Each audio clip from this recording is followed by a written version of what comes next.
Mga batchmate ni Senate President Alan Peter Cayetano sa Ateneo Law nagsalita na. Classmates ni Cayetano, pinuna ang pamamalakad niya sa Senado.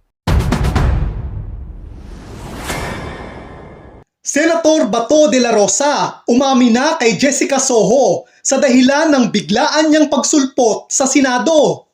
Pwede mo malaman sino tumawag po sa inyo? Si Senator Alan Cayetano.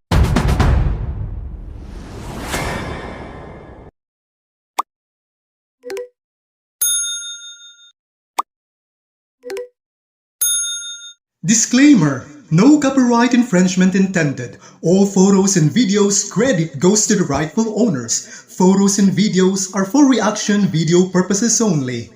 Sa one-on-one interview ni Jessica Soho kay Senator Bato de la Rosa sa loob ng Senado, ay inamin mismo ni Bato de la Rosa kay Jessica Soho na tinawagan siya mismo ni Senator Alan Cayetano para sa botohan ng bagong Senate President nang tanungin ito kung bakit biglang sumulpot sa Senado matapos ang 6 na buwan.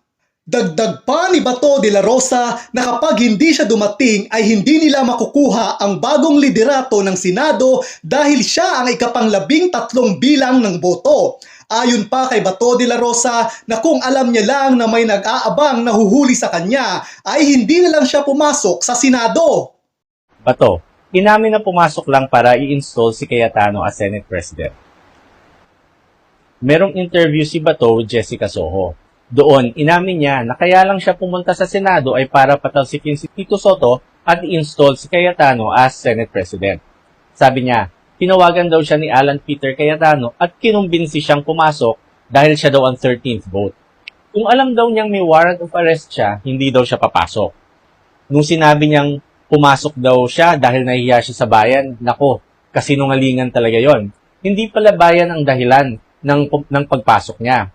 Ginamit lang niya ang pagiging senador para sa interes ni Alan Peter Cayetano at para sa mga Duterte at of course, para sa sarili niya.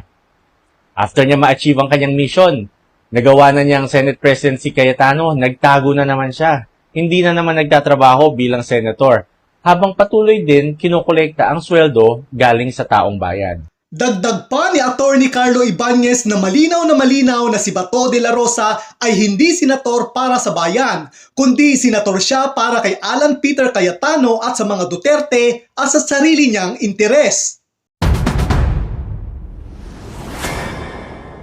Mas pinili nga ba ni Senate President Cayetano ang kapangyarihan kaysa loyalty o katapatan?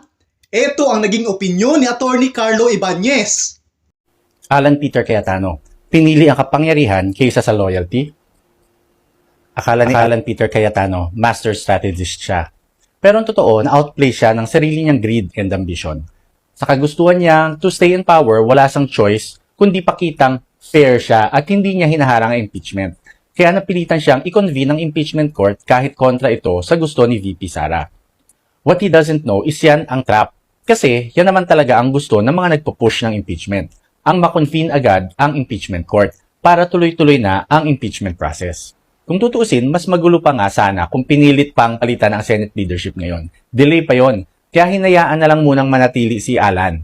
Dahil ang importante, umusad ang impeachment. At umusad nga. So, he betrayed Duterte para sa sarili niya. Dito natin makikita na gagawin niya ang lahat to remain in power. Wala siyang prinsipyo, wala siyang loyalty. Lahat yan, pansarili.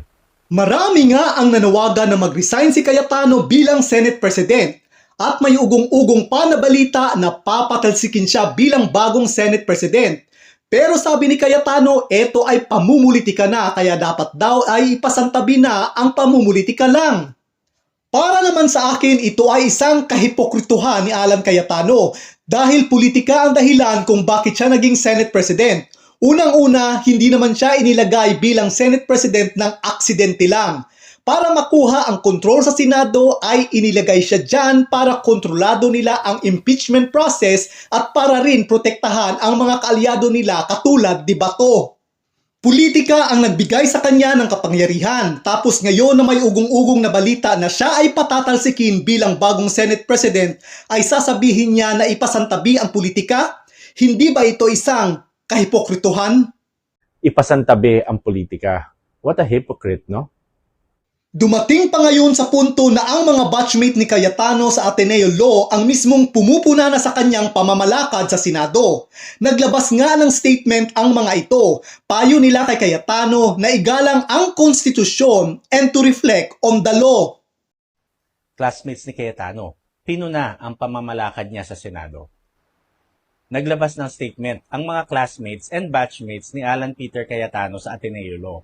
Pinuna nila ang pamamalakad ni Cayetano as Senate President. Sabi ng Ateneo Law Class of 1997, the Senate has gone beyond its power at dapat daw sundin nila ang rule of law. Wala daw kapangyarihan ng Senado para pigilan ng law enforcement at hindi pwedeng gawing protective custody ang pagtatago sa isang akusado. In-advise nila si Cayetano to honor the Constitution and sinabihan nila siya to reflect on the law. Mas mabigat pakinggan ito dahil hindi ito galing sa mga kritiko or kalaban. Mismong mga naging classmate and batchmate niya at kapwa-abogado from Ateneo School of Law ang nananawagan sa kanya na sundin ang batas at alalahanin ang sinumpaang tungkulin bilang abogado at bilang public official. Kaya sana pakinggan ni Cayetano ang hiling ng kanyang batch. Tama si Attorney Ibanez, iba ang bigat kapag ang nanawagan sa iyo ay hindi mo kalaban sa politika, kundi sarili mong batchmate sa law school.